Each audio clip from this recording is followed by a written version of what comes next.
Welcome dear रॉकर्ट्स। आज हम देखने जा रहे हैं एक सुपर फैंटेसी मूवी जिसका नाम बताने से पहले मुझे लंबी सांस लेनी होगी। इस मूवी का नाम है creation of the gods part 1 kingdom of storms. कहानी 3000 साल पहले की है, जब एक जंग छिड़ी जिसमें एक असली चुड़ैल आजाद हो गई जो कई हजार सालों से कैद थी। उस दुष्ट आत्मा को खत्म करने के लिए अस्त्र शस्त्र सहित एक वीर को देवलोक से धरती पर भेजा जाता है। क्या वो वीर दुष्ट आत्मा का खात्मा कर पाता है और क्या धरती को बचा पाता है? ये जानने के लिए पूरा वीडियो जरूर देखिए और इस मूवी के शानदार स्पेशल इफेक्ट्स के लिए वीडियो को लाइक जरूर कीजिए। बाकी अगर आप चैनल पर नए हैं तो सब्सक्राइब भी कीजिए। मूवी की शुरुआत में युद्ध में शहीद सिपाहियों की लाशों को दिखाते हैं जिन पर बर्फ जमी हुई है। यह एक किले का सरदार जो अपने राज्य के सम्राट के खिलाफ विरोध करके उसके किले पर कब्जा करके बैठा है और खुद को राजा बताता है। किले की दीवार की उस तरफ सम्राट की सेना राजा पर हमला करने के लिए बिल्कुल तैयार खड़ी है और उसके पास घोड़े पर सवार है उसका सबसे विश्वसनीय साथी जिसका नाम है एनजीओ।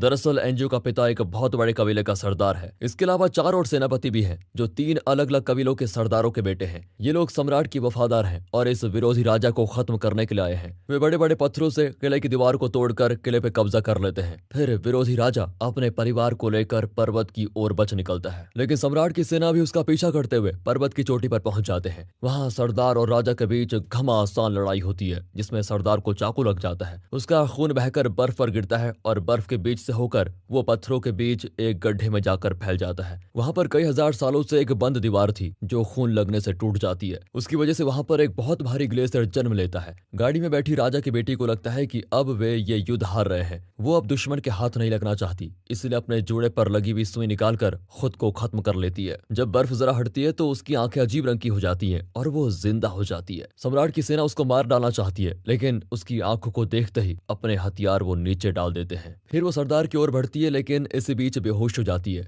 उस रात सिपाही अपनी जीत का जश्न मना रहे होते हैं। सरदार अपने घाव पर मरहम लगा रहा होता है। वो लड़की उससे कहती है कि मैं तुम्हें इस दुनिया का राजा बना सकती हूँ। ये कहकर वो सरदार के घाव को चाटती है और एक ही पल में उसका घाव पूरी तरह से भर जाता है। इससे तो सरदार बिल्कुल चौंक जाता है कि यह हुआ कैसे। और यहाँ मूवी का टाइटल डालकर होती है मूवी शुरू। अगले दिन सरदार और बाकी सेनापति सम्राट से मिलते हैं और विरोधी राजा का कटा हुआ सर उसे भेंट करते हैं। इतना ही नहीं, वे राजा की बेटी को भी सम्राट के हवाले कर देते हैं। उसकी खूबसूरती को देखकर बूढ़े सम्राट का मुंह खुला का खुला रह जाता है। उसी रात सम्राट की राजसभा में तरह तरह के डांसेस होते हैं। सम्राट का बेटा भी नाचने लगता है, लेकिन अचानक वो अपने पिता का गला घोंटकर उसे मार डालता है। ये देखकर तो फिर कोफत उसे मार डालता है। अब सरदार कहता है कि तुम फिक्र मत करो, सम्राट के बेटे को मारकर तुमने अच्छा किया, वरना ये अगला सम्राट बन जाता तो इस देश में खून की नदियां बहने लगती। अब सरदार सम्राट की लाश को उठाता है तो ऊपर देवलोक में 12 देवता ये फैसला करते हैं कि युद्धों के होते पृथ्वी पर खून की नदियां बहेंगी। ऊपर से पृथ्वी पर अकाल पड़ रहा है, इसलिए इंसानियत को बचाने के लिए हमें अपना दैवीय अस्त्र पृथ्वी पर भेजना होगा। फिर सारे देवता पृथ्वी के एक पहाड़ पर लैंड करते हैं। वहां 3 साधु उनका इंतजार कर रहे होते हैं। सभी देवता मिलकर उस दैवीय अस्त्र को सबसे बुजुर्ग साधु के हवाले करते हैं और बताते हैं कि ये अस्त्र इंसानियत को बचाएगा, लेकिन इसे जो छुएगा उसकी मांत्रिक शक्तियां नष्ट हो जाएंगी। साधु कहता है कि पृथ्वी को बचाने के लिए मैं अपनी मंत्र शक्ति खोने के लिए बिल्कुल तैयार हूँ। फिर देवता साधु को वो दिव्य अस्त्र दे देते हैं। उसे लेते ही साधु अपनी मंत्र शक्ति खो देता है, जिसकी वजह से अब वो जवान नहीं दिखता। अब पृथ्वी पर मरे हुए सम्राट की जगह पर सरदार को सम्राट स्वीकार किया जाता है। पर जब राजगुरु राजतिलक करने के लिए शगुन देखता है तो उसका यंत्र टूटने लगता है और पृथ्वी पर सूरज की रोशनी पूरी तरह से गायब हो जाती है। हर तरफ अंधेरा छा जाता है। वो सम्राट को बताता है कि देवता हमारे किसी काम से खुश नहीं है, इसलिए मेरा यंत्र टूट गया है और हर तरफ अंधेरा छा गया है। देवताओं का क्रोध कम करने के लिए हमें एक बहुत बड़ा मंदिर बनाना होगा। अब सम्राट भी शपथ लेता है कि मैं वो मंदिर जरूर बनाऊंगा और इस दुनिया को मिटने से बचाऊंगा। इसके बाद सूरज की रोशनी फिर से पृथ्वी पर आती है। अब सम्राट का बेटा एनजीओ राजमहल में आता है तो बहुत ही डरावनी आवाज सुनता है। तभी भेड़िया का रूप लेकर एक दुष्ट आत्मा एक लड़की के शरीर को खा रही होती है। एनजीओ उस दुरात्मा का पीछा करता है। अब दुष्ट आत्मा को सम्राट के कमरे में जाता देखकर एनजीओ बिना अनुमति के सम्राट के कमरे में तलवार लेकर घुस जाता है, लेकिन इससे सम्राट खुश नहीं होता। उसे बहुत गुस्सा आ जाता है। एनजीओ फिर उन्हें दुष्ट आत्मा के बारे में बताता है, लेकिन सम्राट के बिस्तर पर उस विरोधी राजा की बेटी को देखकर वो कहता है यही वो दुष्ट आत्मा है। ये सुनकर सम्राट एनजीओ को डांट कर बाहर भेज देते हैं कि मेरे काम में दखल मत दो। एनजीओ भी गुस्से में अपने साथियों को बताता है कि उस औरत को उसी दिन मार डालते तो आज ये नौबत नहीं आती। अब कोफत को भी अपने पिता की याद आती है जो गांव में ही रहते हैं और एक छोटे कबीले के सरदार हैं। अगले सीन में दिखाते हैं कि कई कई व्यापारी और दूसरे लोग राजधानी में प्रवेश करने के लिए इंतजार कर रहे हैं। वहां आते हैं वो 3 साधु जिन्हें देवताओं ने वो दैवीय शक्ति वाला अस्त्र दिया था। बुजुर्ग साधु द्वारपाल से कहते हैं कि हम कुनलन पर्वत से पैदल आ रहे हैं और हमें सम्राट से एक जरूरी काम है। अगर आप हमें शहर के अंदर जाने देंगे तो मैं आपको एक बहुत ही अनमोल चीज दूंगा। ये कहकर वो द्वारपाल को एक लाल रंग का फल देता है और बताता है कि ये देवताओं का फल है, इसे खाओगे तो 200 साल एकदम तंदुरुस्त रहोगे। ये सुनकर द्वारपाल तुरंत फल ले लेता है और इनके लिए घोड़ा गाड़ी का इंतजाम करता है। साधु हंसते हुए सोचते हैं कि ये इंसान कितने लालची और पागल हैं। अब गाड़ी उन्हें एक जगह पे लेके जाती है जहां सैकड़ों गुलाम मिलकर एक बहुत बड़ा मंदिर बना रहे होते हैं। एंजियो और कोफत उस काम की देखरेख करते हैं। एंजियो कोफत को बताता है कि उस चुड़ैल ने मेरे पिता को अपने कब्जे में कर लिया है, इस वजह से ये देश अब मिटने वाला है। इस वक्त हमें भगवान ही बचा सकते हैं। तीनों साधु इतने बड़े मंदिर के निर्माण को देखकर बड़े दंग रह जाते हैं, लेकिन तभी सिपाही उनके पैरों को बांध देते हैं। तब इन्हें पता चलता है कि इन्हें भी गुलाम बना लिया गया है, लेकिन तीनों भूत की तरह खड़े रहते हैं। तो सिपाही उन्हें चाबुक से मारने लगता है कि चलो काम पे लग जाओ, लेकिन बड़े साधु से पकड़ लेते हैं। फिर छोटी साधु से चाबुक के साथ पकड़कर खूब घुमाती है। बहुत देर घुमाकर वो उसे छोड़ देती है तो वो जाकर एक हाथी से टकरा जाता है। इस वजह से एक बहुत ही बड़ा खंबा सरक जाता है और बाकी खंबे भी गिरने लगते हैं। छोटी साधु उन सबको पकड़कर खींचती है। इसी बीच एक खंबा गिर जाता है और किसी के सर पे गिरने वाला होता है, लेकिन ऐन वक्त पर जवान साधु उसे अपने मांत्रिक यंत्र से रोक लेता है।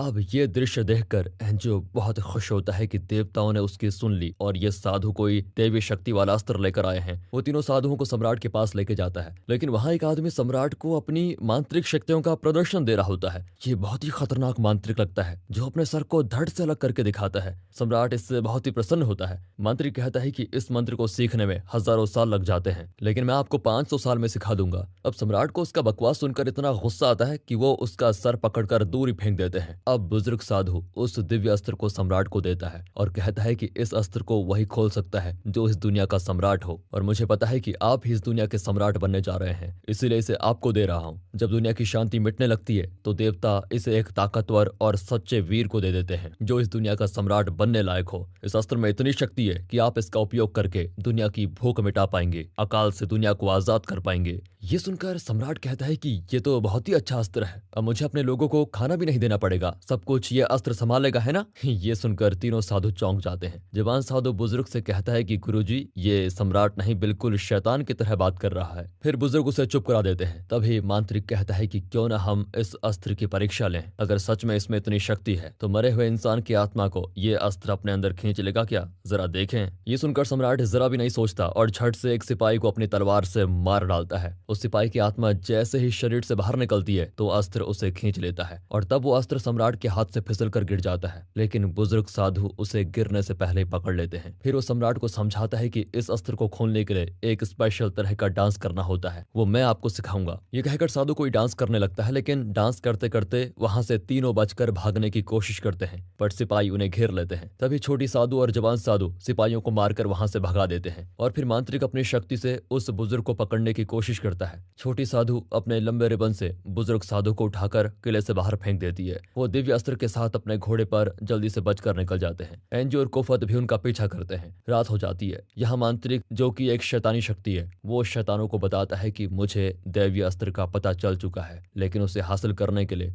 मुझे और भी ज्यादा शक्तियों की जरूरत है। तभी अचानक समुद्र का पानी एक बहुत बड़ा और भयानक हाथ बनकर ऊपर उठता है और वो मांत्रिक पर गिर जाता है। इस तरह शैतानों ने मांत्रिक को और भी ज्यादा शक्तियां दे दी होती हैं। अब मांत्रिक भी उस दिव्य अस्त्र को लेने के लिए चला जाता है। यहाँ जवान साधु कहता है कि आप ये अस्त्र उस सम्राट को दे दीजिए, वरना वो हमारी जान ले लेगा। इंसानियत बचे या ना बचे हमें इससे क्या फर्क पड़ता है, हम इस नालायक सम्राट और खतरनाक मांत्रिक से लड़ नहीं पाएंगे। तब बुजुर्ग कहता है कि इस लालची और मूर्ख सम्राट को दुनिया का सम्राट कभी नहीं बनना चाहिए, लेकिन उसका बेटा एंजियो बहुत ही अच्छा लड़का है, वो स्वार्थी नहीं है और दूसरों का भला चाहता है, वही दुनिया का सम्राट बनने लायक है, इसलिए मैं ये अस्त्र उसे ही दूंगा, लेकिन उसके लिए न जाने और कितने साल इंतजार करना पड़ेगा। तभी अचानक बादल गरजते हैं। इसी बीच कोफत के पिता यानी छोटे कबीले के सरदार जंगल से गुजर रहे होते हैं। उन्हें एक छोटे बच्चे की रोने की आवाज आती है। वो गाड़ी रोककर देखते हैं तो वहां हरे रंग का बच्चा जमीन पर पड़ा रो रहा होता है। देखने में तो वो किसी शैतान का बच्चा लगता है, लेकिन सरदार को उस पर बहुत तरस आता है और वो उसे पालने का फैसला करते हैं। तब जवान साधु उन्हें सावधान करता है कि ये एक दुष्ट शक्ति है, इसे मार डालने में ही सभी की भलाई है। पर सरदार को इससे बहुत गुस्सा आता है। वो कहते हैं कि सभी बच्चे अच्छे ही पैदा होते हैं, लेकिन उन्हें ठीक से बड़ा नहीं किया होता, इसलिए वे बुरे बन जाते हैं। वैसे दोस्तों, इस बारे में आपका क्या ख्याल है, कमेंट्स में जरूर बताना। तभी बुजुर्ग साधु आ जाते हैं। उन्हें भी सरदार की बात बड़ी ठीक लगती है। वे कहते हैं कि आप ये बच्चा मुझे दे दीजिए, मैं इसे कुनलन पहाड़ पर ले जाकर इसका पालन पोषण करूंगा, इसको एक अच्छा इंसान बनाऊंगा। ये बच्चा आपको मिला है, इसलिए नाम भी आप ही रखिए, ताकि भविष्य में जब आप दोनों मिले तो आप इसको पहचान पाएं। जब बादल गरजने लगे तब ये मुझे मिला, इसीलिए मैं इसका नाम बादल ही रख देता हूँ। ये कहकर वो उस बच्चे को साधु को दे देते हैं। छोटी साधु बच्चे को लेकर कुनलन पहाड़ की ओर उड़ जाती है। कोफत के पिता साधु से पूछते हैं कि पृथ्वी पर बहुत बुरा अकाल पड़ने वाला है, इसका हम कैसे सामना करेंगे। उनकी बातों से साधु समझ जाते हैं कि ये किसी कबीले के सरदार हैं। साधु उसको एक तरकीब बताता है। वे उस राज्य के 3 बड़े कबीलों के सरदारों को बुला भेजते हैं और उन्हें बताते हैं कि आप लोगों की वजह से ही सम्राट इस राज्य का काम संभाल पाता है। आप लोग जिसे चाहे सम्राट बना सकते हैं और इस देश को मुसीबत से बचा सकते हैं। वो लोग कहते हैं कि हमारे सम्राट इस वक्त एक चुड़ैल के चंगुल में फंसे हुए हैं, इसलिए वो अपने कर्तव्य को भूल गए हैं। पर सम्राट का बेटा एनजियो, उसका दिल बहुत ही साफ है और वही इस राज्य को और इस दुनिया को दुष्ट आत्माओं से बचा सकता है। तभी वहां पर कोफत आ जाता है और पूछता है कि तुम लोग सम्राट के खिलाफ बगावत करने की सोच भी कैसे सकते हो। वो इन सबको खत्म करने के लिए अपनी तलवार निकालता है। तभी उसके पिता उसको देखकर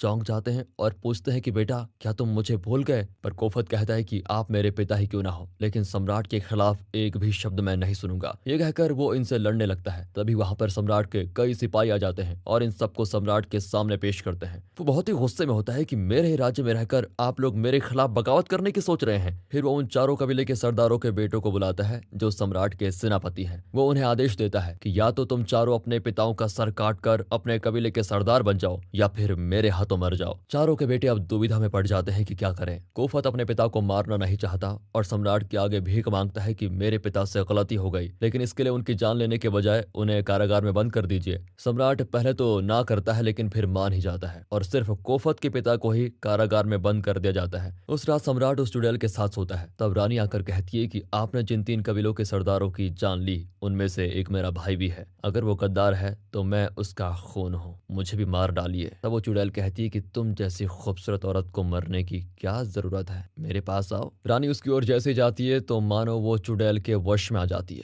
लेकिन चुड़ैल के पास जाते ही वो एक चाकू से उस पर वार करती है और दोनों पानी के अंदर चली जाती हैं। पानी में खून फैलने लगता है। बहुत देर बाद फिर चुड़ैल बाहर आती है। अब ये सुनकर एनजिओ गुस्से से लाल हो जाता है और चुड़ैल को खत्म करने के लिए सम्राट के कमरे में आता है और सीधा चुड़ैल पर हमला कर देता है। पर तभी सम्राट बीच में आता है और तलवार सम्राट के सीने में घुस जाती है। सम्राट चिल्लाता है कि पदवी के लालच में तुमने अपने पिता को खत्म करने की सोची। ये कहकर वो अपने सिपाहियों को बुलाकर एनजिओ को खत्म करने का आदेश देता है। एनजिओ भी गुस्से में वहां से बचकर भाग जाता है। इसी बीच कोफत उसको देख लेता है और उसे एक सुरक्षित जगह पर भेजकर खुद अपने हाथ पर तलवार से काट लेता है। सिपाही पूछते हैं कि एनजिओ कहाँ गया। कोफत कहता है कि वो मुझ पर हमला करके कहीं भाग गया, पर सिपाही जानते हैं कि ये अपने दोस्त को बचाने के लिए झूठ बोल रहा है। तभी वहां पर कोफत का भाई आता है, जिसे उसके पिता ने यहाँ आने से मना किया था, पर अपने भाई और पिता को मुसीबत में देखकर वो चुप नहीं बैठना चाहता था, इसलिए उनकी मदद करने के लिए आ गया। यहाँ सम्राट खुशी के मारे ड्रम्स बजा रहा होता है और उसकी प्यारी चुड़ैल जी भर के नाच रही होती है। कोफत का भाई बांसुरी बजा रहा होता है। उसका संगीत सम्राट को और खुश कर देता है और वो पूछता है कि आज तुम्हें जो चाहिए वो मैं दे दूंगा, पूछो क्या चाहिए। कोफत का भाई कहता है कि मेरे पिता बुजुर्ग हैं और उनकी तबीयत ठीक नहीं,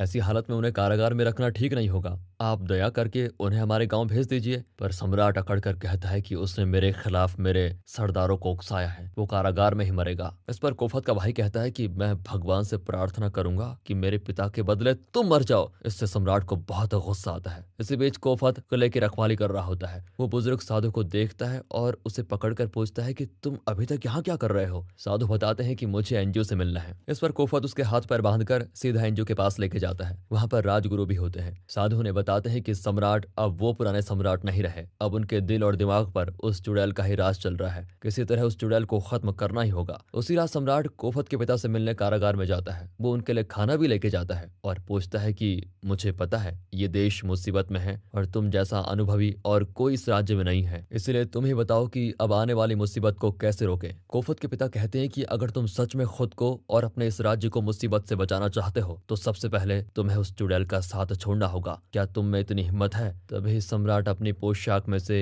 एक बांसुरी दिखाता है। वो समझ आते हैं कि ये उनके बड़े बेटे की बांसुरी है। वो पूछते हैं कि क्या मेरा बड़ा बेटा आपसे मिलने आया था? सम्राट कहता है तुम्हें अपने बेटे का स्वाद भी पता नहीं चला क्या? तब पता चलता है कि सम्राट ने उसके बड़े बेटे को मारकर उसे उसे पकाकर उन्हें खाने को दिया था। ये जानकर वो आक्रोश में सम्राट पर हमला करने की कोशिश करते हैं, लेकिन सिपाही उन्हें वहां से उठाकर लेके जाते हैं। अगले सुबह कोफत के पिता सड़कों पर पागलों की तरह भटक रहे होते हैं और उस दिन सम्राट का जन्मदिन भी होता है। वो अपने पूर्वजों की समाधि के आगे सर झुकाकर उनसे आशीर्वाद लेता है। उसके साथ चुड़ैल भी होती है। राजगुरु उस चुड़ैल को आशीर्वाद देने के लिए बुलाता है। जैसे ही वो उनके पास जाकर बैठती है तो वो उसकी एक नस पकड़कर दबाते हैं। वो सीधे चौंक जाती है। राजगुरु कहते हैं कि सुन चुड़ैल, अब तेरी सारी दुष्ट शक्ति नष्ट हो जाएगी। ये कहकर वो उसे काट फेंकने के लिए अपनी तलवार निकालते हैं। इसी बीच सम्राट भागा भागा आता है और उन्हें रोक लेता है। वो पूछता है कि आपसे किसने कहा कि ये चुड़ैल है। तब राजगुरु एंजो की ओर देखता है जिसके हाथ पैर बंधे हुए हैं। अब सम्राट को एंजो पर बहुत गुस्सा आता है। एंजो बताता है कि इस औरत ने आपकी पत्नी मेरी माँ का खून किया है, फिर भी आपको इसका असली रूप नजर नहीं आया।